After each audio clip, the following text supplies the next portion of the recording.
Camaury Norman Clack, commonly known as Camaury Clack, was a 19-year-old from Norwich, Connecticut. A 2022 graduate of Norwich Free Academy, he was pursuing a business degree at Eastern Connecticut State University. Described as having a great sense of humor and a kind heart, Clack was deeply involved in his community, particularly through his love of basketball, playing in the Night Flight Basketball League. He was also known for his entrepreneurial aspirations and his growing relationship with faith. On May 10, 2023, Clack was tragically shot and killed outside his home at the Norwich Apartments complex on Sandy Lane.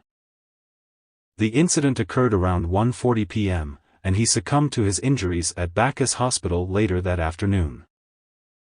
The police investigation identified 19-year-old Stankovic Fabre as a key suspect in what appeared to be a targeted attack. Fabre was arrested in Miami and faces multiple charges, including murder and unlawful discharge of a firearm. The exact motive behind the shooting remains unclear, but it was noted that Clack was not involved in any gang activities and was regarded as a positive presence in his community. The event has had a significant impact on his family and friends, who remember him for his positivity and drive to succeed. On June 29, 2024, a charity basketball game at Jenkins Park in Norwich, Connecticut, turned chaotic when a large fight broke out during the event. The game, which was part of a block party celebrating the life of Camaury Clack, a 19-year-old who was fatally shot in 2023, saw tensions escalate rapidly. Police were initially called to the scene around 4:55 p.m. due to a reported altercation involving an ex-boyfriend. Upon arrival, officers found themselves in the middle of a brawl involving 10 to 20 individuals among a crowd of 200 to 300 people. Efforts to quell the fight were challenging as more people jumped into the fray, necessitating additional support from surrounding law enforcement agencies. One of the main suspects, identified as Jalen Jarman, was arrested and faces multiple charges including breach of peace, assault on a police officer, and interfering with an officer. During the incident, Jarman allegedly attacked officers, putting one in a chokehold, which required police to use physical force, OC spray, and a taser to subdue him. The altercation resulted in 2 officers being injured and transported to Bacchus Hospital for treatment.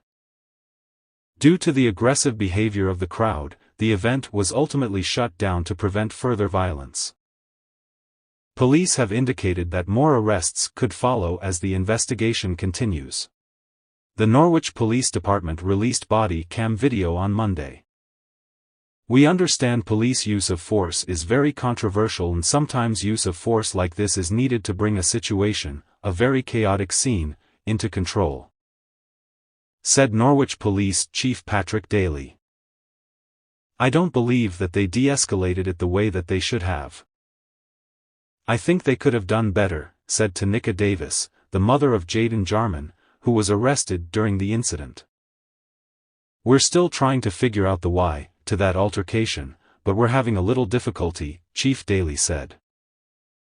Officer Gadu tries to tend to the victim and then sees that Officer Gross is in a neck restraint and comes over to help him, Chief Daly said. Daly said the officer that was in headlock is still out of work due to neck and shoulder injuries. Jarman's mother, however, says her son was not aware that the person in the headlock was an officer. "Where is the officer that maced my son? Where's that because he was maced? He was in the blind when he was running," Davis said. "You can see that my son is in the fetal position up against the car, and he is still being beaten after the fact, so I don't agree with it," Davis said. Chief Daly also said Norwich Police has contacted the state's attorney's office to review whether or not excessive force was used.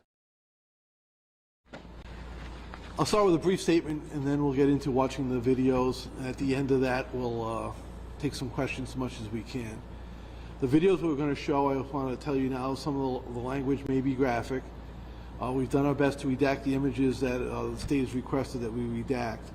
I'm also going to, it's not the full-length videos because there's many officers responded and as many hours of body camera footage, but we thought it was important to get something out. So, good afternoon, everybody. The Norwich Police Department has received many requests for body-worn camera footage from the altercation that occurred at Jenkins Park on June 27th. In an attempt to maintain transparency and accountability today, the Norwich Police is releasing a limited and focused amount of body-worn camera footage that concerns the altercation and the arrest of the accused.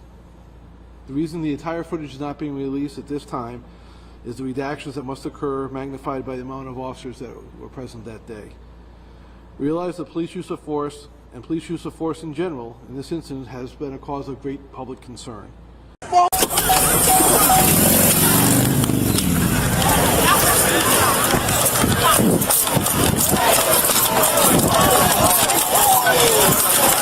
Spray him! Spray him! Spray him! Spray him! Spray him! Back! Back! Back up! Back up!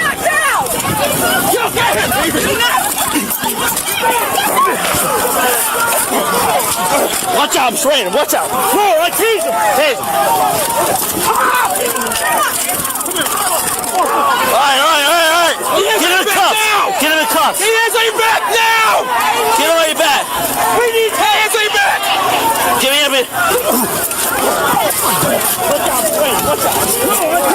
Hey! Come here, fucker! Alright! He has a back now! He has a back now! We need help! We need help! He has a back! Give me a bit! Other one! Other one! Give me another cuff. Here. I'm sprayed. Hi, after this.